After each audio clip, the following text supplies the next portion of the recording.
अहम खबर है, सिंध हाई कोर्ट ने शहरियों की गुमशुदगी के फौरी बाद मुकदमा दर्ज करने लापता शहरी मीर अली हैदर की फौरी बाजियाबी का हुक्म दे दिया है।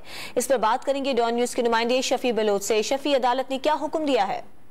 जी, आज लापता अफराद की बाजियाबी से मुतल्लिक सिंध हाई कोर्ट ने बड़ा हुक्म जारी किया है, जिसके मुताबिक अदालत ने हुक्म जारी किया है पुलिस को कि वो किसी भी शहरी के लापता होने पर जो है वो फौरी तौर पर FIR दर्ज करे और जिस इलाके से जो है वो कोई शहरी लापता हो तो मुतल्लिका पुलिस को चाहिए कि फौरी तौर पर बगैर किसी ताखिर के जो है वो गुमशुदगी की FIR दर्ज करे। दौरान समाज जस्टिस निमतुल्लाह पलपोटो ने कहा कि जिस इलाके से शहरी लापता हो मुतल्लिका थाने में फौरी जो है मुकदमा दर्ज करना चाहिए और इस सिलसिले में लापता शहरी मीर अली की गुमशुदगी का मुकदमा दर्ज करके इसकी रिपोर्ट अदालत ने तलब कर लिया है और अदालत ने SHO शाह को फौरी तौर पर इस पर अमल दरामद करने का हुक्म दे दिया है और लापता शहरी की बाजियाबी का अदालत ने फौरी तौर पर जो है वो हुक्म भी जारी किया है। और इसके अलावा एक और लापता शहरी है मंजूर अहमद जो है वो घर वापस पहुंच चुके हैं। इस हवाले से अदालत में जो रिपोर्ट जमा कराई है और लापता शहरी की जानिब से जब पूछा गया कि वो कहाँ था इतने रस्ते तक, तो ताहम अदालत को ये बताया गया था कि वो लापता हो गया था और दोबारा वो घर पहुंचा है।